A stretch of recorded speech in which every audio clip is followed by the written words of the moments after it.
Welcome to the Momentum Ministry Partners podcast. This podcast is designed to provide momentum in our God-given roles of leadership as we partner together to equip today's Christian leaders for tomorrow's opportunities. Whether you're a pastor, youth leader, ministry volunteer, parent, or student, we want to be your go-to and most trusted resource for equipping and encouragement when it comes to your ministry and leadership influence. Thanks for tuning in, and we hope you enjoy this episode.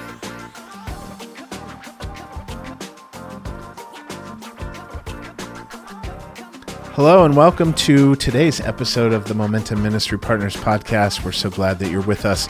My name's Eric. I'll be the host for today's conversation. We have with us the one and only Chesley Lunday. What's up, guys? Thanks for joining us. We're glad to have you back for another episode. Yeah, excited to be here. You must have did okay with the AI conversation, so you got invited back for a second episode. I don't know. You would have cut me off at this point, so yeah. Or maybe AI edited that episode. And maybe. I don't know. Maybe it wasn't even us. That's true. Have you seen the Joe Rogan Donald Trump interview that was completely done with AI? Oh, no, I have not seen that. Freaky, bro. That's hilarious. It's freaky. It sounds like both of them. But it's funny. It's worth listening to. All right, I'll check it out. Yeah. Well, Chesley, welcome back. We are excited to have you on a conversation talking about another thing that you're super passionate about. If you have no idea what we just talked about, go check out last week's episode, Making Sense of AI and Artificial Intelligence. You did a great job of for ministry leaders and churches helping us navigate that realm. Today, we want to kind of dive into your heart in leading through generational change. I know we could take a whole nother episode and talk about your history and some of the churches that you've been a part of and how some churches have done this well and others have not done it so well. Yeah. You've spent a lot of time, I know, learning and researching, assisting churches in this endeavor. So share with us some of the things that you'd like to see. I'd love just for our audience to hear your heartbeat behind your research that you've done, the website you've created. I know you have a book coming out that you've been working on. How are you looking to help equip churches navigate through these changes? And even give us a little bit of a definition of what is this generational change that you're talking about here? Yeah, it's really big and it's really simple. The reason why you had me on the podcast for AI was because I've been known as a digital church expert, which is snooze fest for every pastor I know alive. But the reality is they want Gen Z and millennials in their churches, and they don't know how to get them there. Yes. And so I'm like, they're inextricably linked. Digital technology and millennials and Gen Z are so linked because they're what we would call a digital generation. Correct. We're going through probably the third major shift in Christianity's history. You have Jesus establishes the Christian church, but then you have Constantine 300 years later institutionalizing Christianity to be able to come out of the shadows and actually create what's called Christendom. Yep. It's building society based off of Christian cultural values. And then you have 500 years ago with the Reformation and what Martin Luther did there, which was around a technology. True. And now we have, this is the third shift since Jesus created the church. The third shift is what I call the digital reformation. And whereas the other two one had to do with geography and sociology, the second one had to do with theology. This one has to do with ecclesiology. Okay. So this one's about the reforming of how we do church. Yes. And the reason why is because digital has taken over everything. It's taken over our jobs. It's actually catastrophically disrupted every institution we have. Yep. Education, entertainment, government, like all the seven mountains of culture have been upended and disrupted by technology, and the church is no different. Yep. And the reason why is because right now specifically, we have a pre-digital generation that are at the reins of a church trying to serve a digital generation, and there's not a gap, there's a chasm. Yes. And so I said, well, they're not listening about digital, but I'm sure they want their kids and their grandkids to love and know Jesus. Yeah. So let's do research around that, figure out what these young digital generation are saying about church and faith in the future and how they want to express it now and in the future, and help the church see here's the principles that you can apply today to move us that direction. I couldn't agree more. The churches that Momentum or I'm coaching, that I want to be crystal clear. And one of the things that you didn't say there, which we've talked, this is not a COVID thing. No, this is not a COVID thing. This predates COVID, right? Yes. So just put the cards on the table. We're not talking like post-COVID here. Yeah, and when I say digital, I'm not talking broadcasting your services. Yes. I'm not. Thank you. I'm talking a new way of where everything Yes. you do in the world is just as digital as it is real. Yes. Yeah, this generation that we're seeing, they're tech natives. You were saying that they're born into technology. My 5-year-old knows how to work our iPad better than I do. Yes. Right. Like it's natural to them. It's normal to them, where our generation, we had to learn it and it was something new to us. They're learning, but it's immersive to them because, Yes. and my friend Jason Dorsey, he's a generational researcher for businesses. He says this, he says, technology is only new if you remember a time before. Yeah. We Yes. remember a time before. Yes. In fact, I was in Portland and we had the cassette tape, like they had the cassette tape deal. Fun. And so I'm like, oh, look, our kids are, they're not good at technology. So I said, here's this new thing that we all know how to deal with. They've never seen a cassette tape in my life, Yeah. my 9 and 10-year-old. So That's we're hilarious. just talking to them about how it works. They're like, really? Yeah. Wow. Yeah. Okay. And I spun it as if it's a new technology, not an old one. I love it. So, because they had never seen it. It's Yeah. new to them because they've never seen it. Yes. But it's old to us because Yeah. we're like way past that. And you're like, you need a pencil to Yes, like to rewind. put the tape back. Oh, that's so funny. Yes. Yeah, but it's good. That's a great example, because I think like for us as pastors, as ministry leaders, to understand the context that we're working in, I tell a lot of churches like your online presence is the new lobby of your church. People are going to check you out online long before they ever darken the door of your building. I would love to talk about this because this is so important. And this is probably not in our notes, but in our You're good. research, I just started noticing some things anecdotally about the church. I started realizing how small we need to get. I had a teenager on my couch that wouldn't talk to me, and then I told her to get on an app if you feel comfortable and DM me. It's an app that we were using in our student ministry. And then she opened up to me and things I didn't even care to know, like within 5 minutes. And I'm Yep. like, oh no, we're doing this wrong as a church. Like they're not comfortable with face-to-face. They're comfortable with digital relationship that leads to physical relationship, so they feel Yes. safe enough to talk. Yeah. So that was the first thing. The second thing was realizing for the last 20 years, the internet and the commerce space has really began to shift the way we do things, and specifically with digital marketing, and realizing there's a thing here that if you don't do business digitally first, you actually won't do business in real life very well, because it's the new front door for sure.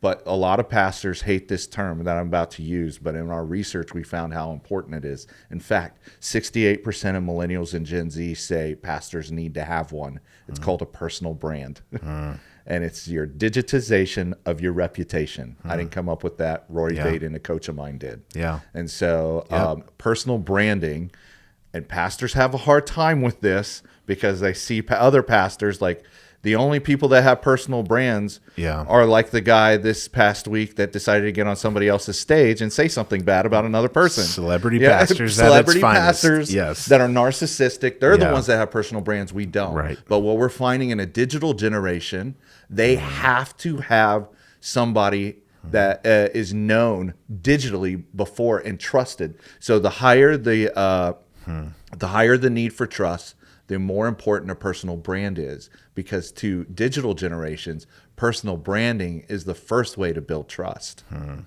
Go deeper on that. Well, I hear you. I'm going to play devil's advocate Yeah, go for right some ahead. of the pastors that I know. You didn't are know I was listening. going to open this can No, up. I love it. I love it. And this is exactly like navigating this generational change. Yeah. We have to, as pastors and ministry leaders, we have to learn how to think differently. And so we're not saying your theology needs to change. We're not saying don't share the gospel. No, that's not We're right. saying those things matter, but we're speaking a different language because of technology, because of the digital natives that you're trying to connect with. And I will say, go I'm there. also not saying become a narcissist. Right. So Yes. I think here's where we get the misconception is that if I become a person with a platform, I'm actually saying that I'm selfish. And the reality is only if you're talking about yourself. Yeah. If you're talking about the message and you keep it about the message, then you're just the messenger. Yeah. You're not what's important. It's the message that's important. Yes. What's happening in these other spaces. And we know this. Kerry Newhoff, he's a messenger. I don't know. I know He's a Kerry a little connector. bit, Yeah. but he's not somebody that we say is like, Right. oh, he's totally for himself. And he would Right. be the first person to say, I have my own faults and stuff like that. But let's talk Tim Keller. Yep. Tim Keller had a platform. He was a personal brand in the church space, Yeah. but he was highly respected. Why? Yeah. Because he was still true to himself. He still had integrity. He Yep. still was somebody that followed Jesus. Yep. And we can be that and this at the same time. And in Yeah. fact, I say, and this is my biggest stick on all of this, is if we don't, the only voices that our kids are going to hear are the ones we don't want them to hear. Yeah. And they're That's the ones so that we're true. like, oh, that person is a narcissist. He's an idiot. I don't like, but that's the only picture they're getting because they don't go on TV. They go online. Yes. And so the only people that hit the headlines are the people we all think are idiots. And so Yeah. I'm like, the only way to take care of that is to drown them out. Yep. And so when I look at personal branding and what that means in the marketplace of ideas, especially in the church realm, is thinking about content not as king, like we do on a Sunday morning, Sunday-centric environment, Yep. but content as currency. Content has been devalued to a point it's a commodity, but it's currency to build relationship. Yes. Use the content and not just Sunday morning content, but content like podcasts, content like courses, Yep. like create content that can build relationships with people. Like you're spending the content you create to invite them into relationship with your faith community or with you as a leader. Yeah. That's the best way to think about it. Yes. I recently heard Chris Brown from North Coast Church. He was talking about some of these same principles. And he was saying, as pastors and ministry leaders, we've often got so fixated on the how we're going to do the thing and what we're going to do that we forgot the why. And that's in essence what I'm hearing you say. Like, we can get so wrapped up in the world of technology and in our ministry, and we've got to have a better website, and we need to be on Instagram, and we need to do all these things. But you've forgotten, you're saying you need to have a personal brand, but don't forget the why. It's so that we can point people to Jesus. Yeah. He's the one that we want to take center stage. He's the one that we want to point people to. And go back, listen to another podcast that Momentum did recently with Victoria McAllister. She's a young adult. She's creating these, she calls it in the third space. How do you do ministry in the third space? And that's in essence what you're talking about. Yes. Help reach students in that third space, the social media where they're living. When they get home from school, they're online. Yeah. If you're not there, you're not reaching them. Yeah. If you're not there, you're not connecting them. And so building trust, being authentic with who you are as a person in those spaces allows you to then leverage those things for God's kingdom and build the relationship. I love that example you gave of that student in your youth ministry where they feel more comfortable communicating online, even though you might be sitting in the same room together. Yeah. It's a big deal. Well, and I think there's a huge disconnect because you got a pre-digital generation leading the church right now. And for a very long time, the best way to do those things were through the institution. So I think we're reverting back to a first century model with what I would call a digital rabbinical model. And so you had an institution, and I would say it started crumbling in the 90s. We don't really see it, but things were going so well. Right. Especially in the church planting spaces, creating relevant spaces for a new generation. But those new generation were like late boomers, early Xers, right? Not a digital generation. Yep. So the institution was key. And what happens there is like, it's where do you go to church? Where did you study? The pedigree mattered based off of the location and the institution you were connected to. We're shifting. We're shifting to who did you study under? Yep. It becomes the rabbinical model. Yeah. And if we don't understand that as leaders, we're going to still try to push the institution. But there is a massive breach of public trust with institutions over the last 10 years. Yeah. So a digital generation they actually are anti-institutional. They're not anarchists. They're still looking for leadership, but they just don't trust that the bureaucracy actually is the best way for them to grow and to flourish. But they believe in people. And so they care about, they don't care about positional authority. They care about relational authority. Yeah. And so that's when I call personal branding, it's the digital rabbi. And I'm seeing it in younger people where they're on YouTube or on TikTok and they have more followers than Craig Rochelle or Stephen Furtick talking about their brand of Christianity that may or may not be correct. Yeah. But the reality is they're the people that young people are listening to.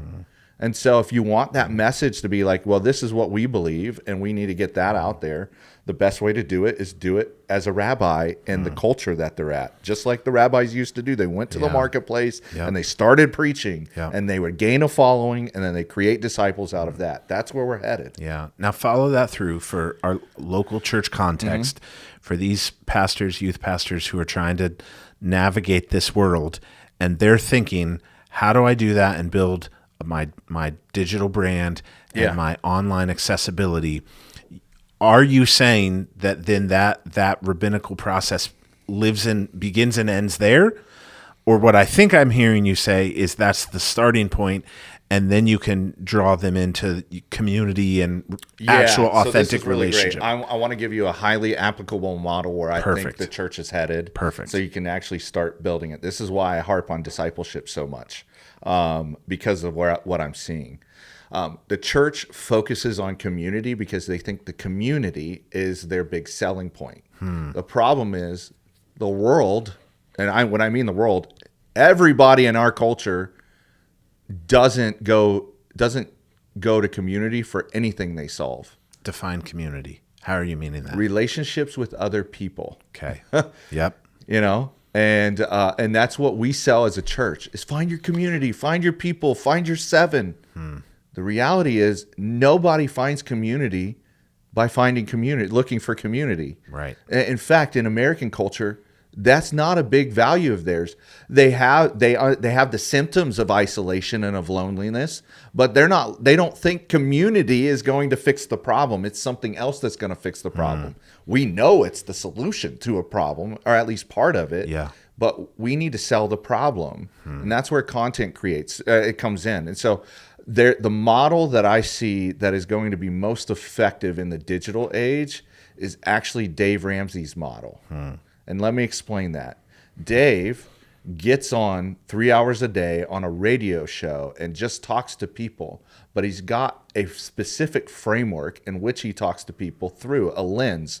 So he knows the problem, which is debt. He's got the solution, which is financial freedom, and he has a process by which to get them there, which is the baby steps. Our product in the church in a pre-digital age was Sunday morning. Yeah.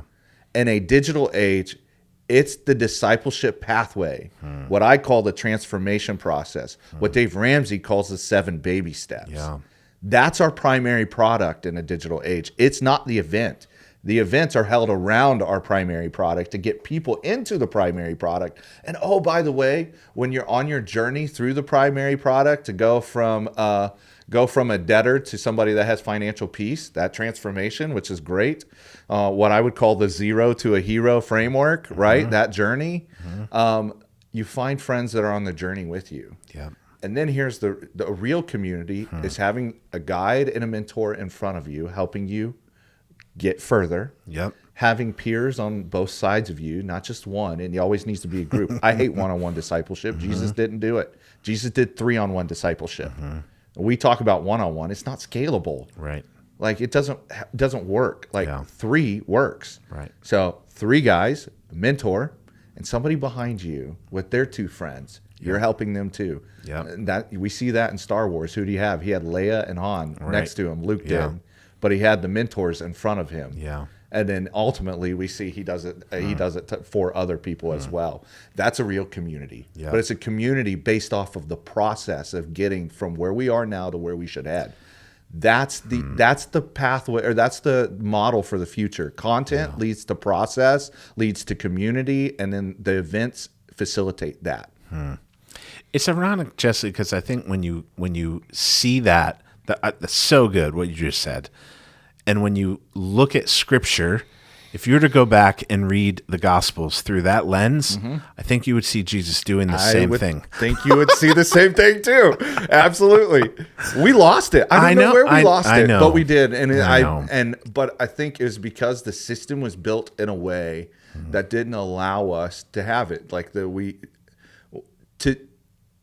to serve people in an institutional age, we had to build the event as the product. Yeah. Whether it was right or wrong, there's no judgment call to that. Right. I still think events are important because dynamics are important. You can't just have small. Right. You need to have large as well. Yep. You need to have medium. Yeah. You need to have intimate spaces. We're going to have to be a lot better at EQ and relational dynamics and people dynamics, group dynamics with this sort of system. So large is not always better.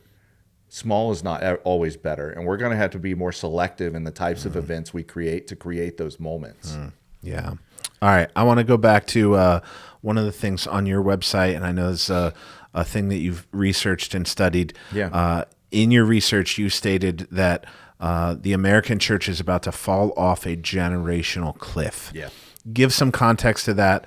What do you mean by the generational cliff? What do you see coming in regards to the church in America? Baby boomers have been the backbone of the American church. They're the ones that have volunteered the most. They're the ones that have given the most. They're the ones that make the institutional engine run. In 2030, every boomer will be over the age of 65.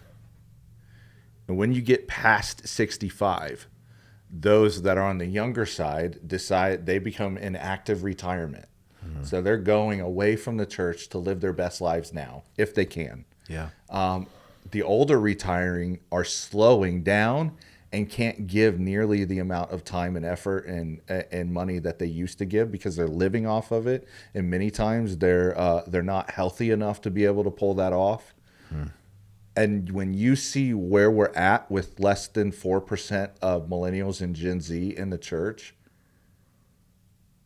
we have a massive, in fact, the numbers are saying in the millions, boomers are going to age out and go to heaven, right?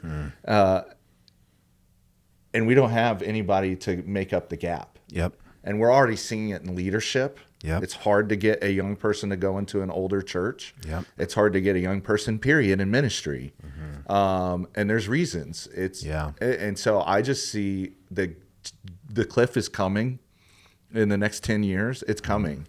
And if we don't have an answer for it, we're not going to know how to navigate that. Yep. Because the boomers aren't going to get any more generous than they've already have been. They're not going to serve any more than they already have. Yep. And in the very near future, we're not going to have boomers. Right. Who's going to replace them? Yep. This is one of the things that when you and I first met and we started having conversations about what we've given our lives to, that's one of the things that bonded us, because Momentum Ministry Partners exist to help partner with local churches to identify and raise up the next generation leaders. Right. That goes hand in hand with what you're saying here.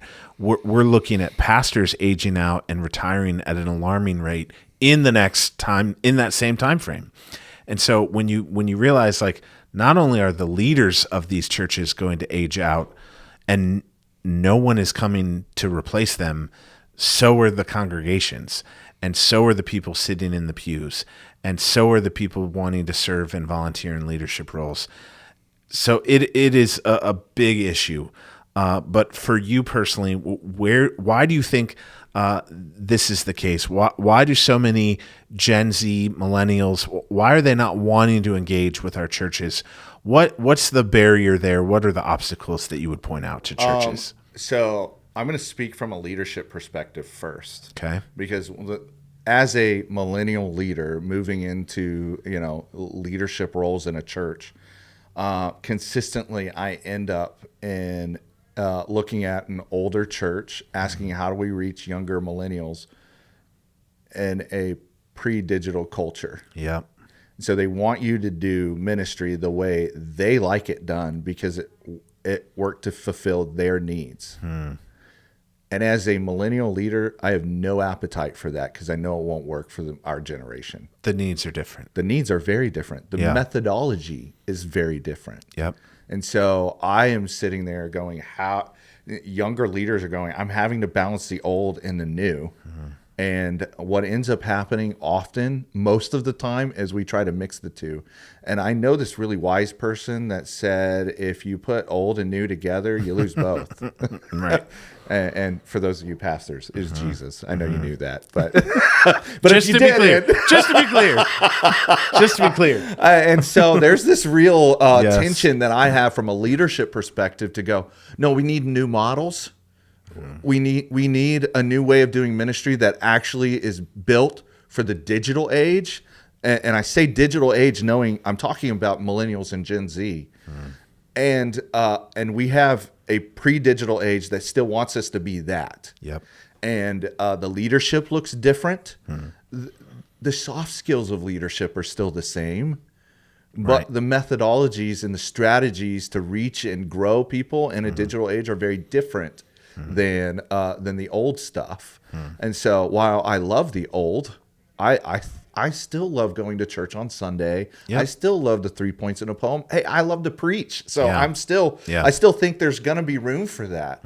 But the reality is it's a different process, and it's actually a much longer front tail process for a generation that doesn't know Jesus. They don't have any church culture. Yep. In fact, we're so post-church, we're now pre-churched, And so I care about these young people, and I can't reach them with the old methodology. And that's where I think the biggest rub is for young leaders. They're like, I can't do it. I don't want to do it. And church planting is expensive. So you see this new model that you don't know if it will work as somebody that has all the money on the old side. You're hesitant to give it to the new guys unless they're doing the model that you understand. And so I'm like, the reason why I decided to do the research is like, listen, this is the way we have to do it to reach a younger generation. These are the principles at play. While you can do some of the old stuff, you have to do it in a new way. And here are the principles that allow us to be able to do that. And a pre-digital generation just doesn't know what they don't know. And it's not fair to sit there and tell them to do it this way without seeing some data behind it. Right. So Chesley, for the average church in America, the couple hundred people that are in your congregation on Sunday, average age is probably 50 to 60.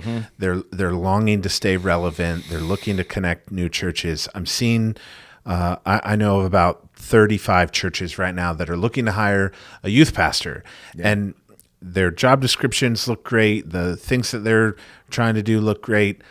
What I wonder sometimes is the unspoken thing behind the scene saying we need to find a youth pastor to bring in new young families so that then their parents will engage and then they'll start giving and we can stay relevant to our community and continue to thrive and be a church. Sometimes it's not unspoken. Touche. You're not wrong. And then here's the other thing those churches. is you have the job description and then you have the 5-page job description that's compressed into one line at the end of it saying other duties as assigned. Yes. And it's and then they spend all the resources on hiring that one person, and then they get there and they have no resources to be able to do anything within the ministry. Correct. I'm seeing these kind of things over and over again. How do you help churches maybe that are like that? I think there's maybe two sides. One, I want to just quickly remind us, don't put all your eggs in the youth pastor, the children's director basket. Don't forget about the person of Jesus. And I think there's this, we've been talking around it. There is this issue of like, this generation is craving authenticity, the personal brand thing. They're looking for you to be real. Can I identify and connect with you? So how do you help us change our mindsets? How can those churches take practical next steps, maybe to shift their thinking, maybe to shift a practical next step in the way they're doing ministry within their church? What advice do you give? Yeah, the first thing I do with a church is we assess their readiness. And we do that by assessing where they're at. They identify where they're at on an organizational life cycle. Okay. Here's the deal. The energy that is needed to reverse the organizational age may not be well suited for the future. And so the question is, well, what do we do next? Yep. Because we don't want to die without a legacy. Nobody really wants to die. So the sexy thing is to take them and go backwards. Tell your grandpa to age backwards. See how well that works. We hate death. Yeah. And in the church world, we think that a death of an organization is a bad thing. I don't think it is. It's in the seeds of the death of an organization that fertilizes the innovation of the new generation. Yep. I think it's a life cycle, and we got to be okay with that. And Jesus redeems it, and we never go backwards. Yeah. We might feel like when we're in decline, we're going backwards. The reality is, no, we're not. Maybe, just maybe, it's time to sit here and realize that our organization is too old to be relevant. But our old organization is never too old to move the gospel forward. Yep. And so maybe for an organization, it's okay to put the energy and resources into becoming younger and building a facelift. That's very hard to do. Yeah. It's not done very well most of the time. Yep. And if it's done well, it's a bunch of older people saying, we're gonna commit to this happening. Yes. We're going to be 110% champions, even if we disagree. Yeah. And then put their money where their mouth is, which is very, very rare. Yeah. There are those churches. That's happening, and that's great. And it's beautiful. I think it's exciting to see that happen. The other opportunity, I think, is to partner with a young church planter that is coming into that space and loving them, supporting them financially, supporting them with the building, and allow them to make the building what it needs to be for the generation you want to see be in there for years to come. Yep. And this is, as a millennial, I'm pushing 40. We're coming to that place pretty darn soon. Yep. And I think, and I have no animosity towards boomers. I don't. But the truth of the matter is, nobody's thought about succession very well. Yeah. And so they've wanted to hold on to their leadership influence and power. And so they haven't actually trained millennials for this. Millennials are seeing it and say, we're going to go a different way. Yeah. And millennials have to think about it because they've come to leadership late because they haven't given them the space. True. So why would millennials, like the reason why there's a gap is because the millennials that are leading outside of the system because they haven't been allowed in the system. And so we're going to have to create a new model for them or let them, they've already created their own. So now it's just supporting them with finances, money, building, all the things that we can support them with. And so when I go into a church, that is the first thing I'm asking.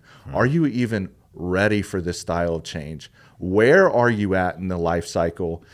Is it even feasible to make you a little bit more fit for a new run? Yeah. If it's not, then we need to talk about what are the other options. If you do care about this stuff, what are the other options to make this work? I like that. All right, let's go the other direction. Let's say you're the new youth pastor that just got hired. You're the new staff member that just got brought onto a church. And the church told you through the whole candidating process, we want you, we are ready for that. And then you kind of get in and you figure out like, okay, they were telling me that, but now I'm facing a whole lot of resistance. You and I both know of churches that are like this as well. What do you say to that young staff member, maybe the new guy that's in that position? God put you there for a reason. Put your head down and keep going until he tells you otherwise. Yeah. And then have a lot of coffees and breakfasts with older people that don't understand. That would be what, and don't try to force your way and thinking on them. Just love on them. You don't have to agree with them. You just have to hear them. Yeah. And so and I'm saying that from experience. That's literally what I walked into. Yep. So, I mean, I tore things down. I mean, we only had 13 kids in a church of 600, and I was able to get it to 100. And we had messes every week because they're messing with our sound system. They have a basketball that blew a hole in our nice gym. Yeah. Who you created for them to do that type of stuff. Or they're skating in the parking lot. We don't allow skaters. I'm like, well, we do when I'm around because we want them to love Jesus. Yes. You know, so we had multiple different. Oh, and the one I loved is when we first got in there, the teenagers had to clean up from family dinner for all the parents and grandparents that had dinner so they could go to their Wednesday school classes, which I called it, you know, tongue in cheek. Yeah.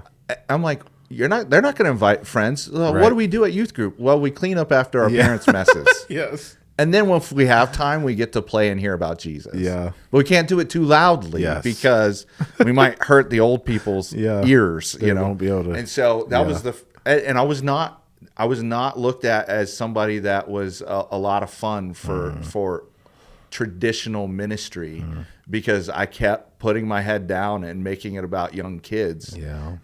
And yet I would always make time for these people. I would always go out to eat for them. With them. I would always listen to them and care for them and pray for them. And I had really good friendships with 70 or 80-year-olds that hated the way I did ministry because that's not the way they did it, right? But loved me. Yes. And it was hard for them to reconcile the two. For sure. But it worked. It worked for a lot of years because I cared. Yeah. That's so good. I think not only is that right perspective and biblical, like how to proceed in those contexts, but I think it shows your heart too. So thank you for sharing that with us. I got a really funny story about that. Yeah. Like when we first did this, no joke, I got permission from my pastor to do what by any means necessary to get these older people out of the gym by 6:30 so I could have my full time. Right. And so, but they would still stay. So I just started turning on Lecrae as loud as I could in the gym. They couldn't hear themselves. They hated it. I got yelled at for a month and a half. And I'm like, listen, as soon as you go, it'll be turned down. Yeah. That's hilarious. That's hilarious. Probably every youth pastor has those stories. Oh, yeah. Absolutely. I remember in our youth ministry where I was a youth pastor in Maryland, we had years of like trying to build our own youth space.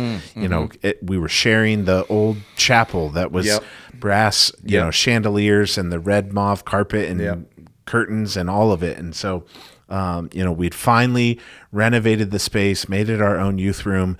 And I think within the first month, we blew the sound system in the room because students were running the soundboard and playing. Like, hey! So, and you cross those bridges when you get there. Yeah, absolutely. You show grace and it's not easy. And here's the deal: we're talking youth, but my main heart is young adult leaders. I think young people should be leading in their early 20s. Yeah, real places of leadership, like the eldership table and lead pastoring and teaching. I think that's important.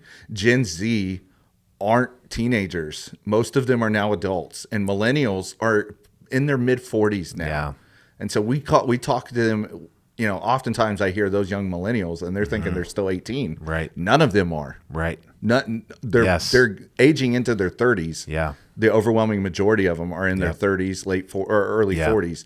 The reality is we see that the young freshmen get younger every year, but we keep attributing that they're always that age. Right. And the reality is Gen Z is most of them are in high school, many of them are in college, and some of them are a large group of them are actually in their first jobs. Yeah. And so we're talking youth, but the reality is Gen Z's into adulthood really, like, they're coming of age Quickly. and Yep. millennials are already there. Yeah, absolutely. Yeah. Well, thank you, Chesley, for your context, for your passion, for even helping define terms and give us a new language that we can help speak the same language in our churches and have maximum impact for his kingdom. So share with our listeners, where can they find you? How can they get connected with you if they'd like more information? Yeah, Chesley at chesleylunday.com is my email. Also give you out my phone number, because if anybody actually wants to talk about this, I'd love to jump on a Zoom with you, just figure out a way to help your church and your mission. It's 330, I just forgot my phone number. 330-774-2126. I don't know what happened there. That's awesome. That was definitely need food. Yeah, Need food. there you go. 330-774-2126. Don't edit this out. This was great. This is great. Man, that's so funny. Yeah, don't ask Chesley for anything with numbers. by the No. way. See, I got this QR code on my phone. Then when anybody asks, I'm like, dude, the here you same go. thing. Here's my contact. It'll just put it right in your phone. Yes, my digital business card. I love it. Buddy, thank you so much for being a part of this conversation. To our listeners, we really do. Momentum wants to help you have maximum impact for God's kingdom. We know that these things playing out in our culture are hard. They're challenging. We want to be a trusted resource for you. And so this episode is to that end. So we love you. We're praying for you. We're here for you. Reach out if we can help in any way, shape, or form. Thanks so much for tuning in. Thank you for joining us for this episode. We hope you found it to be valuable. And if you did, would you share it with someone else in your network who might enjoy it? Also, would you please go on and subscribe, rate, and review it? That way you don't miss any more, and somebody else will be able to find it too. Also, because we want to be your trusted resource, if you have a question or topic that you would like us to discuss on an upcoming episode, send that to us via email to info@buildmomentum.org, or you can send us a DM on any of our social media platforms. You can find us there at Momentum Ministry Partners. Also, if you need more information on our ministry, be sure to check out our website at buildmomentum.org. Thank you so much, and we hope to see you next time.